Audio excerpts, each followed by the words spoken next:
Week 2, Viva. What impact did Paul have on the early church? Although we often think that the church began with Jesus' ministry, Paul transitioned the church and its traditions to be as we experience them in modern times. Paul first shaped the church's theology. Secondly, he shifted the church from a Jewish to a Greco-Roman institution.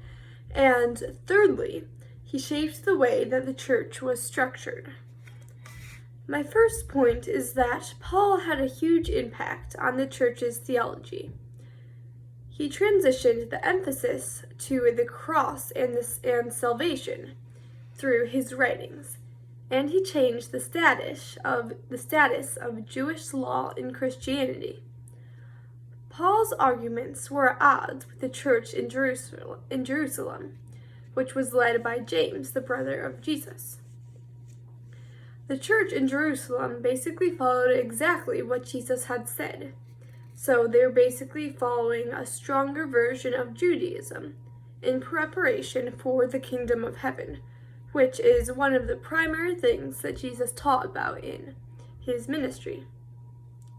This strict adherence to the traditions and rituals of Judaism that was practiced in the Church of Jerusalem caused friction between Paul and the other disciples. It must be remembered that Paul was a Pharisee who spent many of his early years persecuting and killing Christians. That is, until his conversion on the road to Damascus.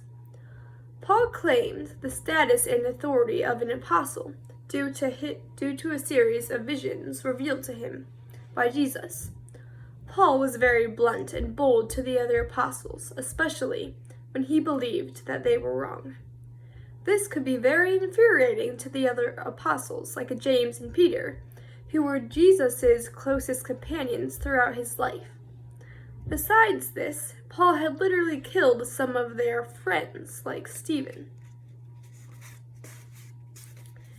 In Joppa, Peter received a vision from the Lord telling him that no human would be either clean or unclean. So Peter decided to eat with the centurion named Cornelius, and later the Holy Spirit fell on some Gentiles who had believed in the gospel. However, later, when Peter and James were together, they went back to eating separately from the Gentiles. And Paul did not take very nicely to this, knowing how Peter had changed his position.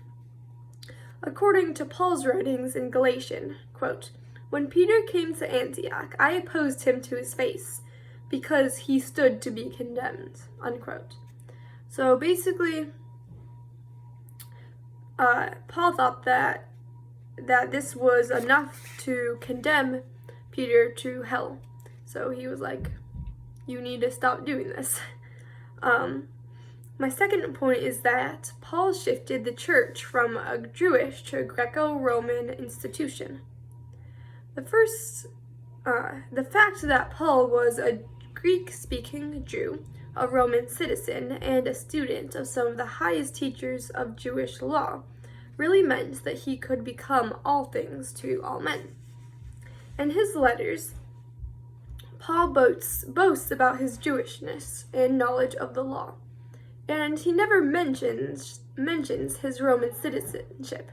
Despite this, his writings and sermons give evidence to his knowledge of classical Greek and Roman writers. Paul said of himself, quote, "I am the apostle to the Gentiles," unquote. Perhaps in an effort to incline the Gentiles to Christianity, Paul used Greco-Roman rhetorical structures, referenced Greco-Roman texts, and based metaphors on Greco-Roman culture in his theological arguments. For example, in Romans 2, when Paul said, quote, "They are a law unto themselves," unquote, he was quoting Aristotle, who said, quote, "Against such there is no law, for they themselves are a law," unquote. Similarly, when Paul addresses the Athenians, he makes Christianity more accessible to their culture by comparing God to the idol of the unknown God that the Athenians had set up.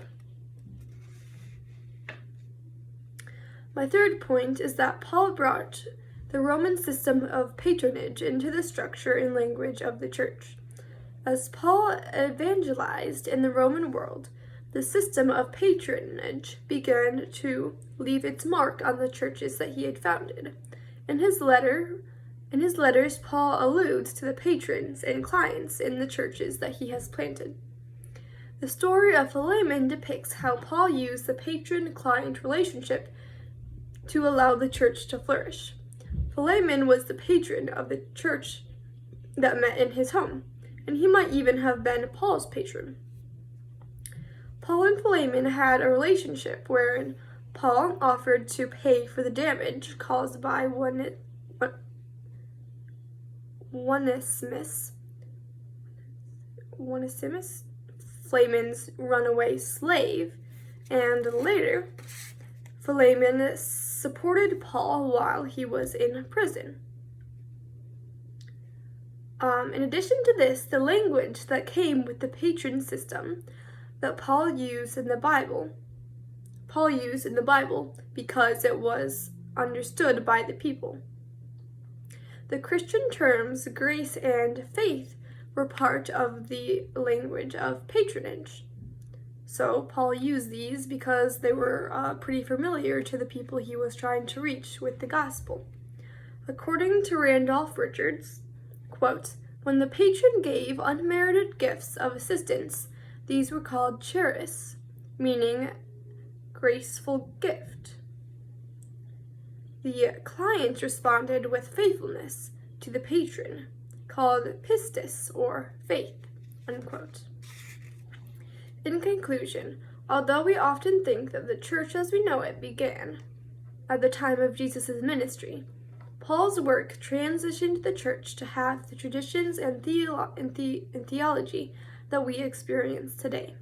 First, he shaped the church's theology. Secondly, he shifted the church to be a Greco-Roman institution. And thirdly, he shaped the way the church was structured, now based on the patronage system. Thank you.